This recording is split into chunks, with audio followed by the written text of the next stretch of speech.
প্রিয় দর্শক সবাইকে সালাম জানিয়ে শুরু করছি আমাদের আজকের আরেকটি নতুন এপিসোড। আমাদের বছর ২০২৫ শেষ হয়ে গেল।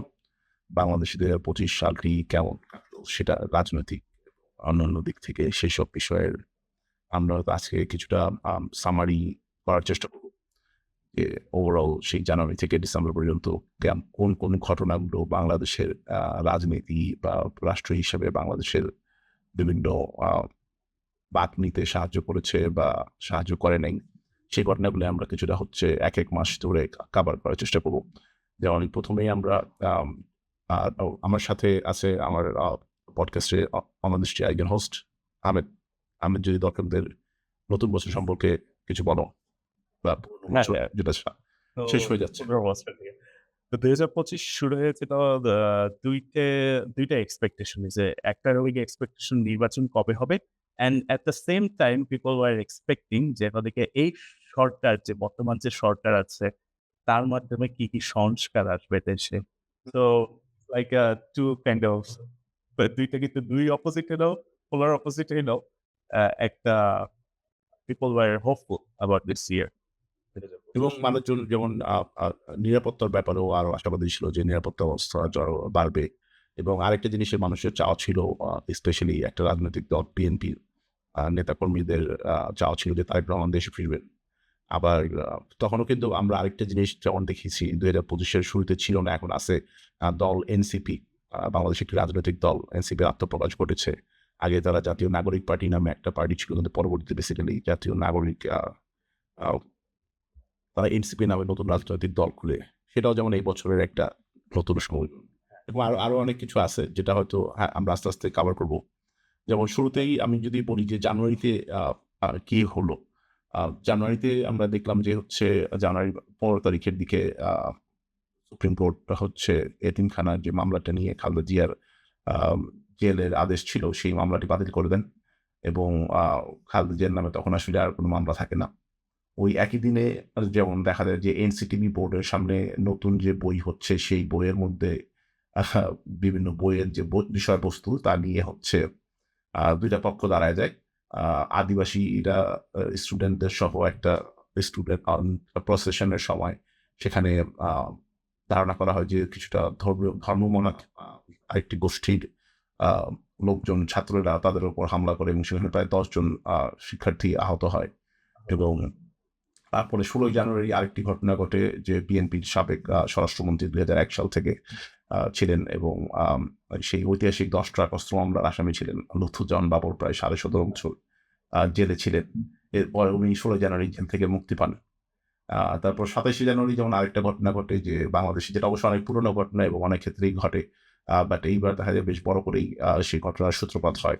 যে ৭ কলেজের শিক্ষার্থীদের সাথে ঢাকা বিশ্ববিদ্যালয়ের একটা বড় ধরনের সংঘর্ষ হয় যে ৭ কলেজকে বিশ্ববিদ্যালয়ে রূপান্তর করা নিয়ে। যদিও সেটা পরবর্তীতে আমরা দেখেছি ৭ কলেজকে একসাথে আসলে বছরের শেষ দিকে বা মাঝামাঝি যে সিদ্ধান্ত হয়েছে।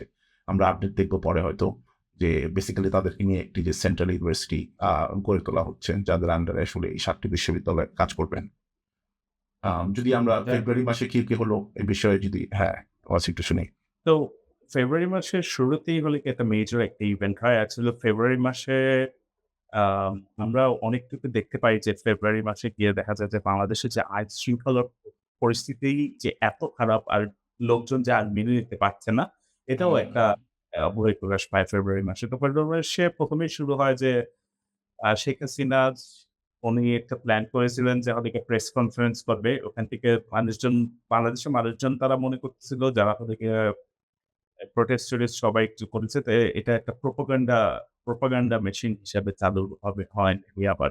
তো এইজন্য তখন হলে গিয়ে ইনকিলাব মঞ্চর থেকে তারা হলে গিয়া মার্চ উইথ বুলডোজার এটা একটা কার্যক্রম চালু করে। তো আমি এটা আগে বলে নিই যে অনেক অংশই ভেঙে ফেলা হয়েছিল ৫ আগস্টের পরপরই। আ হুম, ২০১৪ ৫ আগস্টের পরপরই। তো যেটুক বাকি অংশ ছিল তো ওইটা ভাঙার জন্য as a sign of protest ওই ইভেন্ট অর্গানাইজ করা হয়। তো পুরোপুরি ভেঙে না ফেললেও অনেকটুকুই গাছ-টাছ যা আছে মানে অনেকটুকুই প্রায় 70% এর মতো ধানমন্ডি ৩২ নাম্বার আ ফেলা হয়। তো if we look into like এরপর যদি আমরা দেখি যে ২-৩ দিন পরে যেটা একটা মেজর একটা ইভেন্ট হয় যে আ ওইটা হলো গিয়ে অপারেশন ডেভিল হান্ট এর অ্যানাউন্সমেন্ট করে। কারণ দেখা যাচ্ছে যে জায়গায়, জায়গায় এত সিরিয়াস ছিনতাই ডাকাতি বেড়ে গিয়েছিল বাংলাদেশে। আ নোটেবল কেস হচ্ছে কি যে খিলগাঁওয়ের যে স্বর্ণ ব্যবসায়ীর কাছে বাসার সামনের দিকে তার থেকে প্রায় ১০০ ভরি স্বর্ণ নিয়ে যায়। তো এরপরে আচ্ছা, আচ্ছা। মানুষজন অ মানে ছাত্ররা প্রোটেস্ট শুরু করে। ঢাকা ইউনিভার্সিটি শাহবাগও ব্লক করা হয়। তো এরপরে দেখা যায় যে আ রাতে প্রায় ২টা বা ৩টার সময় ওদিকে প্রেস কনফারেন্স দেখেছিলেন স্বরাষ্ট্র উপদেষ্টা। হ্যাঁ, হ্যাঁ, হ্যাঁ। He actually made an announcement about Operation Devil Hunt. উম অনেকে বলে it was effective, but looking back at it মানে আউটকাম দেখার পর আমরা we are gonna talk further about it. আসলে কি দেশের আইন শৃঙ্খলা পরিস্থিতি উন্নতি হয়েছে কিনা? হুম, হুম। তো এটা এটা একটা মেজর একটা ডিসিশন ছিল। তো আরেকটা যেটা হয় যে ফাইনালি জাতিসংঘ থেকে যে ২০২৪ সালে যে গণঅভ্যুত্থান নিয়ে যে প্রতিবেদন ছিল সেটা ফাইনালি হলো গিয়ে ফাইনাল রিপোর্টটা প্রকাশ করা হয়। তো এই প্রতিবেদনে আ আ সে সময়ের যে নৃশংসতা মানবতা বিরোধী যে অপরাধ করেছিল আওয়ামী লীগ সরকার, এগুলার অনেক ডিটেইলড একটা আ প্রতিবেদন ছাপানো হয়েছিল। তো পরিমাণে লোকজন যে মানুষের যে একটা স্পেকুলেশন ছিল যে কি পরিমাণে লোকজন মারা গিয়েছে। তো এগুলো নিয়েও অনেক কিছু ডিটেইলস এ পাবলিশ করা হয়। তো finally, on almost towards the end of the month, ফেব্রুয়ারিতে এনসিপি তাদের দল ঘোষণা করে। তো তারা জাতীয় নাগরিক পরিষদ বা কিছু ছিল। তো এখান থেকে নাগরিক পার্টি। হ্যাঁ। হ্যাঁ, নাগরিক পার্টি ফর্ম করে। বাট এর আগে জাতীয় রাষ্ট্রীয় নাগরিক কমিটি ছিল। ও আচ্ছা, আচ্ছা। তো তারা হলো গিয়ে ওইখান থেকে ফর্ম আ দে আ ফ আ what's it called? তাদের দল ফর্ম করে। And then it was a great decision. দল ফর্ম করার আগেই আ নাহিদ, নাহিদ হলো গিয়ে তার পদ ছেড়ে দিয়েছিল। তার যে উপদেষ্টা পদ ছিল সেটাতে ছেড়ে দিয়ে এই অ্যানাউন্সমেন্টটা করে। And it was kind of like মানে ভালোভাবেই নিয়েছিল হুম। যে ইট ওয়াস ওয়েট আউট। ওই সময়টাতেও তো আরো ২ জন স্টুডেন্ট তখনও উপদেষ্টা পরিষদে যুক্ত ছিল। আসিফ মাহমুদ হ্যাঁ, এবং হ্যাঁ। তো মাহফুজামান। ওরা ২ জন তখন ছিল। ওরা ২ জন যদিও ওই সময়টাতে দলেও যোগদান করেনি। হ্যাঁ, হ্যাঁ। হ্যাঁ। দলে পরবর্তীতে তাদেরকে আমরা দেখি যে আসিফ মাহমুদ একেবারে শেষে এসে ডিসেম্বরে দলে যোগদান করলেন। আর মাহফুজ আলম এখনো যোগদান করেন নাই। এটা দেখলাম। হ্যাঁ, হ্যাঁ। So it was a great decision from Nahid. Like you cannot run a political party মানে যে controversy যে ক্রিয়েট হবে সেটা এভয়েড করেছেন এভাবে। তো let's go talk এরপরে about যেমন আমরা আরো কিছু ঘটনা দেখি যেমন মার্চের দিকে মার্চের শুরুতেই আসিয়ার যে ঘটনাটা সেটা যেমন বেশ নাড়া দিয়ে গেছিল বাংলাদেশকে। সে ওই মুহূর্তে যখন তার একটা ৮ বছর বয়সের শিশু ধর্ষণের শিকার হয়ে হাসপাতালে পরে মারা যায়।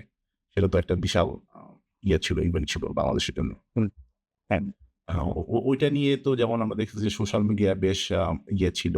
আম আ যে মানুষ তার জন্য অনেক এক হয়ে একটা আম এটার দর্শনের প্রতিবাদ জানানোর ব্যাপার বা বিচারের জায়গাটা থেকে সবাই একটা অনেক আওয়াজ তুলতেছিল। সেটা কি আসলে বাংলাদেশের প্রেক্ষাপট কি ওইরকমটা পরিবর্তন হইছে কি? মনে হয় না। ওইটা ওই যে ওই সময় যেটুকু ছিল, সেটুকু নিয়ে একটা হইচই হইছে। পরবর্তীতে দেখছি যে আমরা হয়তো এইসব বিষয়ে আবার আগের মতোই স্বাভাবিক হ্যাঁ। একইভাবে চলতেছে। এরকমটা তো দেখছি মনে হয়। হ্যাঁ, এরকম তো দেখেছি। তো এই ধর্ষণের হিস্টোরিটাও একটু প্রুভ করে যে বাংলাদেশে আইন শৃঙ্খলার পরিস্থিতি কোনো উন্নতি হয়নি। ইভেন এরপর সাবসিকুয়েন্টলি মেজর কয়েকটা রেপ কেসের আ এরকম কেস এসেছিল। So that was very disappointing. মার্চে যেমন আরেকটা ঘটনা দেখি আমরা, ওইটা নিয়ে হয়তো তোমার কিছুটা মন্তব্য শুনি যে, জাতিসংঘের মহাসচিব আন্তোনিও গুতেরেস উনি কক্সবাজারে উখিয়া রোহিঙ্গা শরণার্থী শিবির পরিদর্শন করে। উনি সেখানে যেমন প্রায় ১ লাখ রোহিঙ্গাদের সাথে ইফতার করেন এবং হচ্ছে ওনারা আরো সাহায্য সহযোগিতা বাড়াবেন বলে হচ্ছে এই ধরনের কিছু কথা বলছিলেন। তো ওইখানে যেমন উনার একটা ছবি খুব ভাইরাল হয়েছিল। উনি টুপি পরেছিলেন। টুপি পরে হচ্ছে ডক্টর ইউনূসের সাথে ইফতারি অনুষ্ঠানে গেছিলেন। বা রোহিঙ্গাদের ওইখানে গেছিলেন। তো এটা কি দেখছিলা বা রোহিঙ্গাদের পরিস্থিতির ব্যাপারে যদি আরেকটু কোনো আপডেট কিছু চোখে পড়ছে কিনা? এটা অ্যাকচুয়ালি মানে আমরা আসলে মানে we took this for granted but in the behind the picture যেটা হচ্ছিল যে অনেক USAID তারপরে WFP এর অনেক ফান্ড কাট হয়েছে এই বছর। তো বাংলাদেশের যে এস্টিমেট আছে সেই এস্টিমেটের অনুযায়ী প্রত্যেকটা রোহিঙ্গা ফ্যামিলির জন্য $12.50 সো $12.5 রেশনের ব্যবস্থা করা আছে। তো সেটা এটা কিন্তু মাসিক, ইটস নট ডেইলি। আবার অনেকে মনে করতে পারে যে ডেইলি আমরা নিজেরাই তো $12.50 এর ইয়ে পাই না। বাট সেটা ফান্ড কাট করে $6 এ নামানো হয়েছে। তো হ্যাঁ, অ্যান্টনিও গুটেরেস ঘুরে আসছে বাট ইন রিয়ালিটি ইমিডিয়েটলি যেসব অ্যানাউন্সমেন্ট আসছে সেগুলো হবে কি হবে যে বলে দ্য ওয়ার্ল্ড ফুড প্রোগ্রামের থেকে যে তারা হলে গিয়ে এত টাকা দিতে পারবে। So they cut a huge amount of budget for Rohingya crisis. So it is still ongoing. এটা বাংলাদেশের I don't know যে সামনে যে সরকার আসবে how they're going to handle it. But এই throughout this year, although মানে এটা একটা মার্চের ইভেন্ট নিয়ে আমরা কথা বলতেছি, it's still happening right now. It's a crisis. Right. তারপরেই তো হচ্ছে ৩১শে মার্চ দেশে আম ঈদ উল ফিতর অনুষ্ঠিত হয় এবং মানুষজনকে বেশ উচ্ছ্বসিত হতে দেখা যায় যে এই সরকারের আন্ডারে প্রথমবারের মতো আ ঈদ উদযাপিত হচ্ছে। সেখানে ঈদের শোভাযাত্রা এবং মানিক বিরুদ্ধে আমরা বড় ধরনের সভা-সমাবেশ হতে দেখি। Yeah. It's the first Eid since the new Bangladesh was from. So unexpected show funny and people actually everyone সব মানুষই actively participate করেছিল। If we can jump to April, so March is overall very uneventful মনে হলো but খুবই রমজান মাসের পেয়ে গিয়েছে। তো এপ্রিলে বাংলাদেশের একটা খুবই বড় একটা রিস্কের মধ্যে চলে আসে। কারণ বাংলাদেশের এগেইনস্টে হঠাৎ করে যখন ট্যারিফ অ্যানাউন্সমেন্ট চলতেছিল যেটা হলো গিয়া USA তে প্রচার করা হয়েছিল যে second independence day or something like that. তো তখন দেখা যায় যে হলো গিয়ে বাংলাদেশের উপর প্রায় 37% শুল্ক আ নীতির একটা অ্যানাউন্সমেন্ট দেয় United states president Donald Trump. তো দেখা যায় যে finally I'm not gonna go into details তো বাংলাদেশের অ্যাকচুয়ালি মানে একটা এক্সপোর্ট ইম্পোর্টের একটা গ্যাপ আছে ইউএস এর সাথে। সো 37% is a lot মানে বাংলাদেশের জন্য এটা অনেক বেশি। তো এটা অনেক ডিসকাশন অনেক কিছু চুক্তি-টুক্তি করার পর এটা 20% এ এখন নামিয়ে নেওয়া আসা হইছে। I don't know the latest figure right now. So খুব সম্ভবত 20% তুমি যেটা বলছিলা 20% সেই সম্ভবত নেগোশিয়েশন করে 20% এ নামানো হয়েছে রিসেন্টলি এটাকে। That's like the tariff rate এত চেঞ্জ হইতে থাকে since then যে আসলে it's really hard to keep track of it. এটা একটা জিনিস। তো 20% which is not bad but আমার আমার কাছে মনে হয় বাংলাদেশ যদি আরো মেবি নেক্সট সরকার যখন আসবে তখন hopefully তারা they'll be able to renegotiate and try to get it extra percent যদি ইম্পোর্ট যদি বাড়ানো যায় ইউনাইটেড স্টেটস এর সাথে তাহলে মানানো যাবে যে এটা 0% করা যায় নাকি। তো there's a opportunity আছে বাংলাদেশের জন্য। So hopefully we're gonna take it. Um, and then the thing is that এরপরে একটা মেজর একটা ইভেন্ট প্রোটেস্ট হয় বাংলাদেশে। So it was March for Gaza. তো প্যালেস্টাইনে যে সিচুয়েশন চলতেছিল যে অ্যাট্রসিটিস চলতেছিল সেটা প্রোটেস্ট করার জন্য বাংলাদেশে প্রায় ১ লক্ষ মানুষ প্রোটেস্ট করেছিল ওভারঅল পুরো বাংলাদেশে। তো ছত্রভঙ্গ কিছু কাজ হয়েছিল ওই যে যারা হলে গিয়ে বিডিএস মুভমেন্ট ফলো করে তারা হলে গিয়ে randomly মানে it it doesn't allow you the protest randomly কয়েকটা অ্যাটাকের এরকম কাহিনী হয়েছিল। তো but it was a big deal. আমি অনেক নিউজ মিডিয়াতে দেখেছি, ফরেন নিউজে এটাও ভালোভাবেই কভার করা হয়েছিল বাংলাদেশের এই নিউজটা। তো তারপর তো পয়লা বৈশাখের ইয়ে ঘটে। পহেলা বৈশাখে it was after Eid, Pohela Boishakh was something that we saw that বাংলাদেশের মানে মানুষের একটা ডাউট ছিল যে ওদিকে যে বাংলাদেশের মানুষকে আবার কি মানে সাম্প্রদায়িক দাঙ্গা-টাঙ্গা এগুলো লাগায় দিবে নাকি নতুন দেশ হুম, হুম, উপলক্ষে। হুম, হুম। এই পয়লা বৈশাখে আমরা দেখতে পেয়েছি আমরা সবাই, সব স্তরের মানুষজন ধর্ম, জাতি, ধর্ম নির্বিশেষে সবাই মিলে এটাকে সেলিব্রেট করছে। which is very good. Of course আমরা দুজনেই এটাতে এগ্রি করব। তো দেখা গেছে যে সবাই হলে গিয়ে মানুষজন বোরকা পরেও মহিলারাও এসেছিল পাঞ্জাবি পরে এরাও ওনারাও হলে গিয়ে এসে সেলিব্রেট করেছেন Pohela Boishakh. So that was really definitely really nice to see. And এটা ২-৩ দিন পরেই বাংলাদেশের জন্য একটা মানে একটা it was a good decision. এটা help to establish the prices of different products. বাংলাদেশের যে হেভি রিলায়েন্স ইন্ডিয়ার উপর রপ্তানি অনেক কিছু রপ্তানি করা চাউল মেনলি। তো বাংলাদেশ আর পাকিস্তান একটা দ্বিপাক্ষিক একটা কূটনৈতিক আলোচনা করে।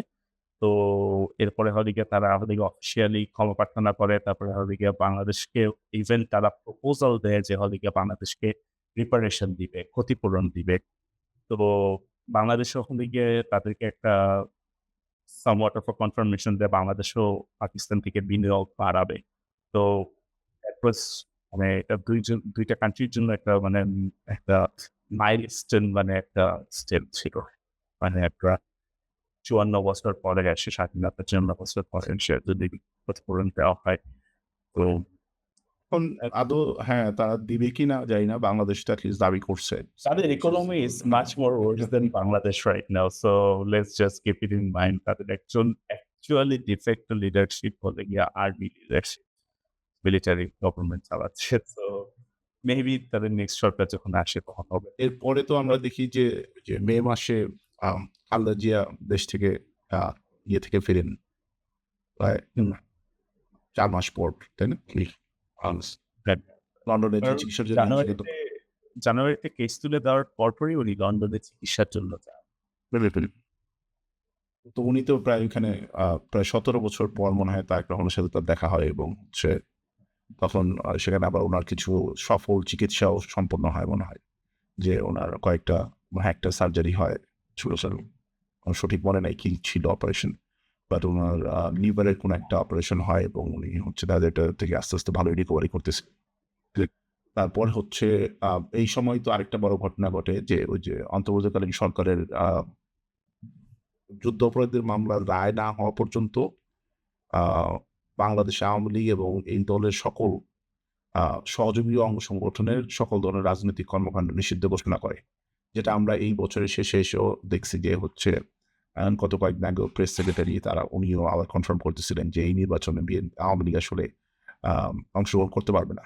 তো বেসিক্যালি এই সিদ্ধান্তটা নেওয়া হয় হচ্ছে আ এই বছরের মে মাসের দিকে যেখানে হচ্ছে সরকার এই আ ইয়ে করে যে আওয়ামী লীগ হচ্ছে নির্বাচনে অংশগ্রহণ করতে পারবে না। তারপরে হচ্ছে দেখছি যে আমরা শাহবাগের বিভিন্ন দল ও সংগঠনের কর্মীরা মনে হয় মে মাসের শুরুর দিকে একটু ইয়ে করে কি বলে আওয়ামী লীগ নিষিদ্ধের দাবিতে ওই সময় হচ্ছে বেসিক্যালি স্টুডেন্টরা এবং বিভিন্ন রাজনৈতিক তারা হচ্ছে শাহবাগে যে আন্দোলন করতেছিল। আর এই ফলশ্রুতিতে কিছুটা ওই সময় সরকার এই সিদ্ধান্তটা নেয় মূলত যে আচ্ছা আওয়ামী লীগকে আমরা সামনের নির্বাচনে পার্টিসিপেট করতে না দিই। তো হুইচ ইজ আই মিন কি বলব যে মানুষের আ চাওয়া ঠিকই আমরা মনে হয় আমরা কিছু এপিসোড এগুলো নিয়ে আলোচনাও করছি যে ওই সময়ের যে এপিসোডগুলো ছিল ওয়ান টাইম। আম তারপরে আরেকটা ঘটনা দেখি আমরা যে যেমন মে মাসের মাঝামাঝি হচ্ছে প্রায় ১৭ তারিখের দিকে বাংলাদেশ রেডিমেড গার্মেন্ট পণ্য স্থলবন্দর সীমান্ত দিয়ে রপ্তানি নিষিদ্ধ করা হয়। এটা হচ্ছে ভারত সরকারের নির্দেশে। ভারত হচ্ছে বেসিক্যালি তাদের ল্যান্ড বর্ডার দিয়ে আমাদেরকে এক্সপোর্ট করতে নিষিদ্ধ করে দেয়। আ তারপর মাসের শেষ দিকে হচ্ছে জামাত ইসলামের নেতা এটিএম আনসারুল ইসলাম উনি যে মানবতা বিরোধী অপরাধের কারণে আ জেল খাটছিলেন এবং উনার ফাঁসির আদেশও ছিল। তাকে হচ্ছে মুক্তিযুদ্ধের যে এই হত্যার দায়ে আ এটাকে হচ্ছে প্রত্যাহার করে উনাকে হচ্ছে মুক্তি দেওয়া হয়। এই ঘটনাটা দেখে এটা যেমন একটা বড় ইভেন্ট হয় আরকি। এগুলো অনেকগুলোই বাংলাদেশে এরকম কেস যে চলতেছিল সেটা অনেকগুলোই targeted like politically motivated targeted yes for Bangladesh. So if we go into like June ২০২৫ ২০২৫ এ হবে গিয়ে বাংলাদেশের ইন্টারন্যাশনাল ক্রিমিনাল কোর্টের ইয়াতে ট্রাইব্যুনাল ফর্ম করা হয়, যেটাতে হলে গিয়ে ২০২৪ সালের যে অ্যাট্রসিটিস ডমিনিক ফিরনের যে ইনভলভমেন্ট ছিল শেখ হাসিনার এবং তার আরো কঠোর কিছু ক্লোজ অ্যাসোসিয়েটস তার এটা শুরু হয়। তো একই দিনে আবার আম জামাতকে যেমন নিষিদ্ধ ঘোষণা করা হয়েছিল, তাদের রাজনৈতিক নিবন্ধন যে বাতিল করে দেওয়া হয়েছিল ২০১৩ সালে, সেটাও আবার আ পুনঃস্থাপন করা হয়েছিল একই দিনে। তো ইনফেক্ট যখন ট্রাইব্যুনালে এই যে এটা একেবারে একটা ইন্টারেস্টিং একটা যে ট্রাইব্যুনালে মনে করেছিল যে বাংলাদেশে ইমিডিয়েটলি ট্রাইব্যুনাল অ্যানাউন্স করার পর বা শেখ হাসিনার অনুপস্থিতির কারণে তাকে ৬ মাসের জেলের আদেশ দেওয়া হয়। এটা তো অ্যাবসেনশিয়ার কারণে। এটা একটা ইন্টারেস্টিং জিনিস। তো তো বরাবরের মতো ২০০০ জুন মাসে আমাদের বাজেটের ঘোষণা করা হয়। তো এই বাজেট ওয়াজ সিগনিফিকেন্টলি বলব না, মানে প্রায় ১% র মতো কম ছিল পূর্ববর্তী বাজেট। আগের বছর যে আচ্ছা, আচ্ছা। হ্যাঁ, তো ২০২৪ এর বাজেটের কারণে তো এখন এটাতে মেইন ফোকাস দেওয়া হয়েছে যে কৃষি, ইনফ্রাস্ট্রাকচার, রাস্তাঘাটের আর হলো গিয়ে নিরাপত্তা খাতে বরাদ্দ বাড়ানোর কথা হয়েছিল। অ্যান্ড দেন ৬ জুন বাজেট ঘোষণা কয়েকদিন পরেই হলো গিয়ে আমাদের এখানে ঈদুল আজহা সেলিব্রেট করা হয়েছিল। তো অ্যান্ড দেন মাসে সারা দেশে যখন ওই যে গরুর সংখ্যাটাও যেমন আমরা দেখছি যে অনেকের একটা ইয়ে ছিল যে ওটা গরু-টরু পাবে কিনা? সেই জায়গা থেকে হ্যাঁ, তো দেখছি যে গরু নিয়ে তেমন বড় এটা ধরনের কোনো সংকট দেখা দেয় নাই। হুম, এটা অনেকে মনে করছিল যে একটা টার্গেটেড একটা প্ল্যান কিছু হতে পারে ইন্ডিয়া থেকে, যে ওরকম দ্যাট নাম্বার অফ আগের বছরের মতো এত গরু থাকবে না, অথবা গরুর দাম অনেক বেড়ে যাবে। হ্যাঁ, গরুর দাম একটু বেশি ছিলই, বাট আ সবাই আল্লাহর রহমতে কোরবানি দিতে পেরেছেন। That is the main purpose of it. তো ওভারঅল জুন আমি মনে করি যে June was kind of quite considerably okay. Other then এছাড়া যেমন হচ্ছে নরমালি এই যে জাতীয় রাজস্ব ভবন ভাগ করা হয় সেটাকে নিয়ে ২ টা আলাদা গ্রুপে ভাগ করে দেওয়া হবে যে একটা গ্রুপ হচ্ছে আদায় করবে, আরেকটা গ্রুপ হচ্ছে এটার যে কি বলবো যে কার্যক্রম সেটা পরিচালনা করবে। এটা নিয়ে তারা আবার খুব বিক্ষুব্ধ হয় যে আসলে এটা কেন তো তাদের আলাদা করা জুন হবে। মাসের ঠিক শুরুর দিকেই অথবা মানে হচ্ছে সাবসিকুয়েন্ট কয়েক মাস আগে থেকেই তারা হলে গিয়ে এরকম কথাবার্তা বলতে যাচ্ছিল যে হলে গিয়ে যে পোর্টের কন্ট্রোল কারা দিবে, কোনটার কন্ট্রোল কারা দিবে। তো এগুলোর থেকেও মানে ইট জাস্ট টেন্ড ইনটু রাজস্ব ভবন। তো ওভারঅল শুধু জুন না, আমরা যদি পুরো বছরই দেখি বিভিন্ন জায়গায় বিভিন্ন সময়ে সরকারি কর্মকর্তারা প্রোটেস্ট করেছেন। যেমন কোর্টে, আ রেল রেল রেল আ রেলের কর্মচারীরাও বিভিন্ন সময় প্রোটেস্ট করেছে। তারা ওদিকে রুলের সাথে goes against it. তো ওই যে চিটাগং পোর্ট কাকে দেওয়া হবে এটা নিয়ে যেমন সারা বছর ব্যাপী একটা আ সারা চলছে বছর ডিসকাশন ছিল। প্রোটেস্ট তারা ব্লকেডও করেছে অনেকবার। মানে যে পোর্টে কোনো ক আ এক্টিভিটিস চলবে না। আর but actually managed to do it. So তারপর জুলাইতে যেমন হচ্ছে সরকার ইয়ে করে ১ বছর বেসিক্যালি ১ বছর হয় তখন ৫ই আগস্টকে জুলাইয়ের ৫ তারিখে সরকার ঘোষণা দেয় যে হচ্ছে প্রতি বছর ৫ই আগস্টকে জুলাই গণঅভ্যুত্থান দিবস হিসাবে উদযাপন করবে।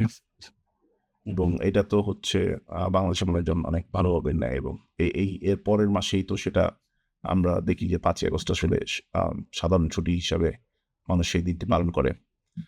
তো এর মধ্যে কিন্তু আরেকটা ঘটনা ঘটতেছিল যে এনসিপি হচ্ছে ৬৪ জেলায় সফর করতেছিল। সেইখানে এনসিপি তাদের একটা রাজনৈতিক কোনো একটা সিদ্ধান্ত বা এটাকে অপরিপক্কতা নাকি কি জানি না বা কি বলবো যে তাদের ইচ্ছাকৃতভাবে এটা করা হয় কিনা সেটারও একটা ব্যাপার আছে। তো সেখানে যেটা দেখা যায় যে তারা ১৬ই জুলাই আম সিদ্ধান্ত নেয় যে তাদের সর্বশেষ সভাটি হচ্ছে ইয়েতে হবে, গোপালগঞ্জে হবে এবং সেটাকে কেন্দ্র করে হচ্ছে ব্যাপক সংঘর্ষ হয় ২ পক্ষের মধ্যে এবং সেখানে আমরা দেখি হাসনাত তারপর হচ্ছে আখতার ওনাদেরকে সেনাবাহিনী এনপিসি ইয়েতে করে আর্মার্ড কারে করে হচ্ছে ওনাদেরকে উদ্ধার করতে হয় এবং সেখানে প্রায় বেশ কয়েকজন গোপালগঞ্জের মানুষজন নিহত হয়। তাদের ইয়ের উপরে যেমন আক্রমণ করা হয়েছিল, তাদের স্টেইন বা ইয়েটির উপর আক্রমণ করা হয়েছিল। পরে সেনাবাহিনী হচ্ছে গিয়ে তাদেরকে উদ্ধার করে আনতে হয়। এই ঘটনাটা আমরা দেখি। এটাও জুলাই মাসের ঘটনা। এটাতে এটাতে একটা কাইন্ড অফ লাইক প্রুফ হয় যে ওদিকে তারা পরে গিয়ে যেটা আইন স্বরাষ্ট্র মন্ত্রণালয় থেকে বলা হয়েছিল যে তারা ওদিকে ওরকমভাবে ইনফর্ম করে যায়নি, ওভাবে প্রিপারেশন নিয়ে যায়নি। তো এটা এটার একটা রিজন হতে পারে। After all Gopalganj is Gopalganj, right? Sheikh Hasina যদি গোপালগঞ্জে যেভাবে এস্টাবলিশ করেছে, গোপালগঞ্জের মানুষজনকে যেভাবে সুযোগ সুবিধা দেওয়া হয়েছে, তারা হলে গিয়ে সহজে ওইটা থেকে সরে আসবে না। তাদের যে আইডিওলজি চেঞ্জ হতে সময় লাগবে দেশের প্রতি তাদের আ আ আ মানে obedience বা সরকারের প্রতি obedience। এটা তো আমরা দেখতেছি যে তাদের তো ওই ইয়াটা নাই। একেবারেই তো তারা তো কাইন্ড অফ লাইক আমি যেটা বলব যে তারা একটু আন্ডার এস্টিমেট করেই গিয়েছিল। তো এই ইভেন্টটা of course we didn't expect something like that to happen, but the way had to ফেরত আসলে it didn't look good. So overall July was জুলাইতে আরো একটা কি যেন ঘটে না? যে জুলাইয়ের ইয়ের দিকে জুলাইতে সবচেয়ে অন্যতম বড় ঘোষণা যেটা ঘটে যে এর ১ সপ্তাহ পরেই আমরা প্রায় খুবই মর্মান্তিক একটা ঘটনা ঘটতে দেখি। মাইলস্টোন কলেজে যে প্লেন ধসে পড়ে এবং সেই প্লেন ধসে পড়ার ফলে আ প্রায় ৩২ জন নিহত হয় এবং হচ্ছে প্রায় ২০০ র উপরে স্টুডেন্ট হচ্ছে হাসপাতালে আগুনে এবং পরবর্তীতে আরো অনেকে হাসপাতালে যাওয়ার পরে মারা গেছে। এবং অনেককে দেখেছি আমরা হচ্ছে পঙ্গু হয়ে যেতে বা হচ্ছে সিরিয়াস ধরনের ক্ষত নিয়ে সারাজীবন বেঁচে থাকতে হবে। এবং ওই সময়টাতে আমরা দেখেছি যে উদ্ধার কার্যক্রম বেশ দুর্বল ছিল এবং এই ধরনের ঘটনা যেমন এটা নিয়ে অনেক কথা হইছে। সারা দেশ প্রায় কয়েকদিন শোকে কাতর ছিল। এটা এত বড় একটা ইস্যু হয়। যখন আমরা দেখি তখন যেমন কথা একটা কন্ট্রোভার্সি হয় যে এই প্লেন আসলে এই ধরনের অঞ্চলে চালানো উচিত কিনা? এই ধরনের কিছু কথাবার্তা আমরা দেখলাম। হুম। যেখানে এইটা টিপিক্যালি যখনই এই ধরনের কোনো ঘটনা ঘটে কিছু কথাবার্তা হয়।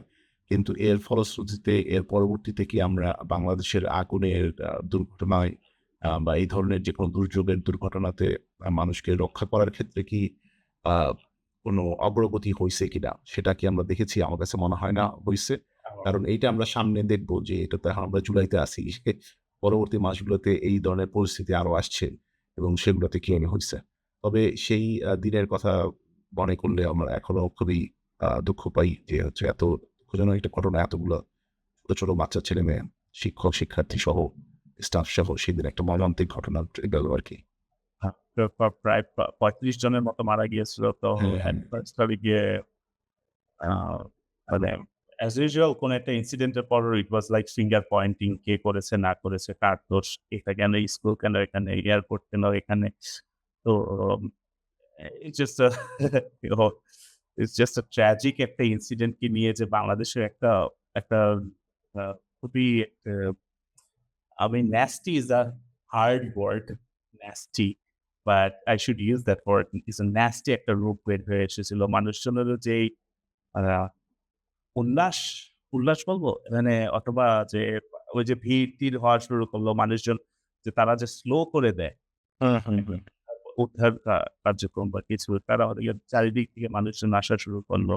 আ এক বোতল পানি কিনে নিয়ে এসে সেগুলো নিয়ে ভিডিও-টিডিও করলো। তো we should actually take some time and look back at those videos যে এটা কি একটা রেসপন্স হইতে পারে নাকি? হুম। এরকম একটা ট্র্যাজিক আর ছোট, ছোট বাচ্চারা মারা গেছে। আর this is the first time আমি দেখেছিলাম যে মানে খুবই AI এর রিলেটেড যে ভিডিও বানানো, পাইলটকে নিয়ে বানানো, শিক্ষক-শিক্ষিকাকে নিয়ে বানানো এগুলোও দেখলাম যে widespread ছড়িয়ে যাচ্ছে। তো we are not talking about a tragedy. ট্র্যাজেডির পাশাপাশি হচ্ছে একটা মকারি বা একটা যে ওটা কি বলবো মানুষের আমি একটা একটু ভুল জানি হ্যাঁ, না উপস্থাপন বা ভুলভাবে অংশগ্রহণ বা সেটা যে আসলে হ্যাঁ, হ্যাঁ। এটা একটু ইয়ে আরকি একটু স্যাড। এটা খুবই দুঃখের হয়েছে। তো if we go into অগস্টে আমাদের গিয়ে দেখা যায় যে খুবই মানে অগস্টের 5 তারিখের সেলিব্রেশন এটা এসব গণ 1 বছর পূর্তি হবে মানে তো মোহাম্মদ ডক্টর মাইন ইউনুস জুলাই ঘোষণাপত্র উন্মোচন করেন সংসদ ভবনে। তো ওখানে হাজার হাজার মানুষের উপস্থিতিতে পুরা জুলাই সনদ ঘোষণাপত্র ঘোষণা পাঠ করা হয়। তো ওই সময় দেখা গেছে যে সব শীর্ষ নেতৃবৃন্দরা মানে এনসিপি সবাই উপস্থিত ছিল। এনসিপি, বিএনপি, জামাতের সবাই একটু উপস্থিত ছিল। বাট ওখানে এট দ্য সেম টাইম আমি কোনো এখানে কোনো বলতেছি না। এখানে আরেকটা নিউজ একটা ফলাও ভাবে আসে যে এনসিপির কিছু নেতৃবৃন্দরা তারা কক্সবাজার চলে যায়। তো এটা এটা ওয়াজ সামথিং ইন্টারেস্টিং যে তারা গেল জিনিসটা খুঁজে বের করতে পারি না দেখি। এই জিনিসটাকে অনেকেই ইনসাল্টিং হিসেবে মনে করেছিল যে 5 বছর ইয়ে পরে তো এখানে যেমন ওই যে আসে যে বেসিক্যালি ওদেরকে নিয়ে একটা কথা ওঠে যে ওরা কক্সবাজারের পিটার হাউসের সাথে মিটিং করতে গিয়েছিল এবং সেটা আসলে ফেক নিউজ হ্যাঁ এটা রোবট ছিল। ওরা বলছিল এরকম যেমন একটা যুক্তি দিয়েছিল নাসিরুদ্দিন পাটোয়ারি হুট করেই ঘুরতে আসছিলাম পর্যটকতে টায়ার্ড হয়ে গেছিলাম জাস্ট তাই একটু সাগর পাড়ে ঘুরতে গেছিলাম বাট এখানে এসে দেখি হোটেলে চেক ইন করে মাত্র বসছি এর মধ্যেই নিউজ দেখতেছি তো এটা বেসিক্যালি এরকম টাইপের কথা বলবে এটা আসলে আনএক্সপেক্টেড কিছু না। বাট আমি যেটুকু জানি as someone who knows one of the members who was there, Tasnim যারা খুব সম্ভবত তাদেরকে আমাদের কোনো ইয়ে করা হবে না। তার নেতৃত্বেই এইসব পোলাপাইন হলে গিয়ে তো দিছে কক্সবাজারে without any realizing that এটা আমার কাছে কাইন্ড অফ উইয়ার্ড লাগছে যে হলে গিয়ে তারা যে একটা মেজর একটা ভুল করেছিল জাস্ট জুলাইয়ে যে গোপালগঞ্জে যে ইনসিডেন্টটা আর কক্সবাজারের এই কাজটা ওয়াজ লাইক মানে ইট কাইন্ড অফ লাইক হ্যাঁ বড় ধরনের ভুল করে হ্যাঁ, কারণ মানুষ এক্সপেক্ট করেছিল যে হলে গিয়ে you guys will be there তোমরা deleted মানে you guys led us into this thing so presence sex এখানে গিয়েছিল 5 জন তাসনিম জারা তার স্বামী খালেদ সাইফুল্লাহ এবং হচ্ছে হাসনাত আব্দুল্লাহ সার্জিস আলম আর হচ্ছে নাসিরুদ্দিন পাটোয়ারি এই 5 জনকে হচ্ছে দেখা যায় যে তারা গেছে তো এখানে কিন্তু একটা জিনিস ঘটে যেটা আমি অ্যাড করতে যাচ্ছিলাম যে তারা যে যাচ্ছে এই বিষয়টা মানে তারা কিন্তু জাস্ট একটা জন্য ছুটি কাটাইতে যেই থাকে তো বাংলাদেশের একটা গোয়েন্দা স্টেটের মতো যে আচরণ সেটা তারা মনে করো প্লেনে থেকে বের হওয়া থেকে সময় থেকে শুরু করে তাদের একেবারে ভিডিও সিস্টেমই এবং রাস্তার স্ট্রিটের ভিডিও তারপরে মানুষের ফোনে তোলা লুকিয়ে ধারণ করা ভিডিও সব বের হয়ে আসা শুরু করে যে তারা এখান থেকে প্লেন থেকে নামছে নেমে হচ্ছে হোটেলে যাচ্ছে হোটেলে চেক ইন করতেছে হোটেলের রুমে যাচ্ছে এই যে ব্যাপার স্যাপার এগুলো কিন্তু বাড়াবাড়ি এবং এটা হচ্ছে আমরা অনলাইনে কিছু সেলিব্রিটি লোকজন আছেন তাদেরকেও দেখি তারা হচ্ছে এগুলো উৎসাহের সাথে সেই সময়টাতে প্রকাশ করতে থাকে যে প্রতি মিনিটে আপডেট আর কি যে প্রতি ঘন্টায় যে তারা এখন এখানে আছে ওইখানে আছে জাস্ট অ্যালিগেশনের জায়গা থেকে এটা খুব দুঃখজনক। হ্যাঁ মানুষজন এগুলো দেখতে চায় তো এগুলো খুঁজছি তারপরে হয় তারপরে আগস্টে আর বড় কি ঘটনা ঘটে তো আগস্টের পরপরে ইট গোজ ব্যাক টু আমরা যেটা বলি থ্রু আউট দ্য ইয়ার দেখেছি বাংলাদেশের আইন শৃঙ্খলার পরিস্থিতি যে একদমই যে চেঞ্জ হয়নি আগস্টে হলে গিয়েছে মানে একজন একদম মানুষের সামনে হলে গিয়ে গাজীপুরে 7 আগস্টের দিকে দৈনিক প্রতিদিনের সাংবাদিক তুহিনকে একদল সন্ত্রাসী হলে গিয়ে মানে কুপিয়ে মারে তো এইটা চারিদিকে ছড়ায় যায় এটা নিয়ে অনেকজন মানুষজন অনেক ধরনের থিওরি দেওয়া শুরু করে যে কি কারণে এটা হইতে পারে হ্যাঁ তো but it just a continuation of যে এটা বাংলাদেশে এই নিউজটা বাংলাদেশে ভালোভাবে ফরেন কান্ট্রিজ গুলোতেও মিডিয়া আউটলেটে এটা করা হয় যে বাংলাদেশে অ্যাকচুয়ালি যে জার্নালিস্টদের যে সেফ না এটা একটা এটা তার মৃত্যুটা পরবর্তীতে কিছুটা এরকম কি দেখা যায় যে সাংবাদিক হওয়ার কারণে মৃত্যু না তাকে কি আরেকজনের যে দেখা যায় আরেকজনের কোনো ভিডিও ধারণের কারণে উনি খুন হন। বেসিক্যালি এইটাই কি ঘটে? হ্যাঁ, এটা তো আসলে আমি আসলে ইয়েতে পাইনি আমি। আচ্ছা, আচ্ছা। যাই হোক কিন্তু মানে এইটা যে কোনো অনেকগুলো কারণেই ঘটুক হ্যাঁ, হ্যাঁ, মানে স্টুডেন্টস আমরা বের হয়েছিল। আমি মনে করি এইটা। কিন্তু এইটা যে পরিস্থিতিটা হইল মানে যে কিন্তু কার্যক্রম তো এটা হইতে পারে না, তাই না? যে তাকে যে ইয়ে করা হলো এটা করতে পারে না। তো তুমি যেটা বলছিলে যে এরপরেও আমরা দেখি নাই যে নিরাপত্তা পরিস্থিতির খুব একটা কোনো পরিবর্তন হুম, বা ইয়ে it just happened like a few days after ওই যে মিডফোর্ডের যেই ইনসিডেন্টটা হয়েছিল যে ও আচ্ছা, আচ্ছা। Right, right. এটাও তো এই সময়টাতেই ঘটে। হ্যাঁ, কাছাকাছি টাইমেই ঘটে। রাইট। তো এই যে মানে এরকম লোককে চারিদিকে ক্যামেরা-ট্যামেরা সবকিছু আছে। এর মধ্যেই মানুষজন এরকম ধরনের সিরিয়াস ক্রাইম মিরপুরের ওই ছেলেটার নাম কি ছিল? আমাকে একটু মিটফোর্ডের যে আমরা এটা নিয়ে একটা ভিডিও এপিসোড করেছিলাম। করছি। আপনারা যদি দেখে তাহলে হচ্ছে সেটা পোস্ট করেছি।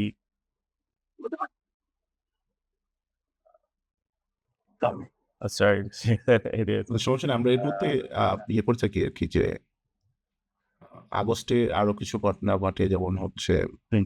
আম কক্সবাজারে রোহিঙ্গা শরণার্থীদের সংকট নিয়ে একটা ২ দিনের আন্তর্জাতিক সম্মেলন হয়।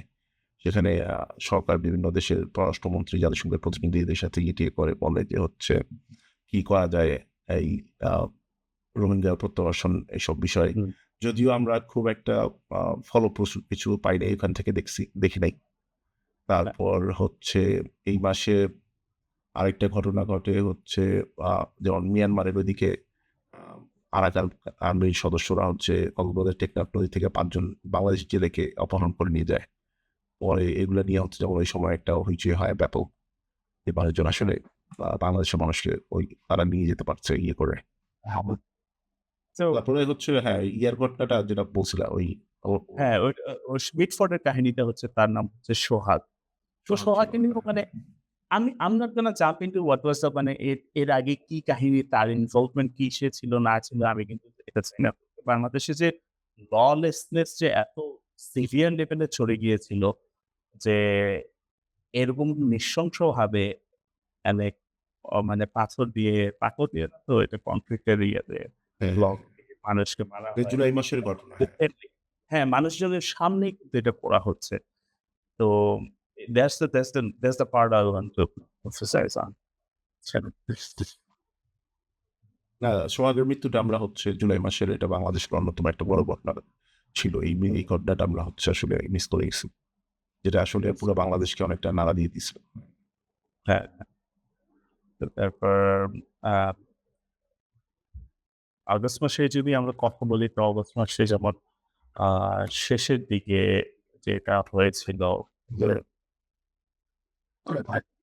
আ গণ অধিকার পরিষদের উপর কি আ হুম, হামলা করে আ সেনাবাহিনী গিয়ে এটা কখন ঘটে? এটা কি আগস্টেই ঘটে? এটা এটা সেপ্টেম্বরের দিকে ঘটার কথা।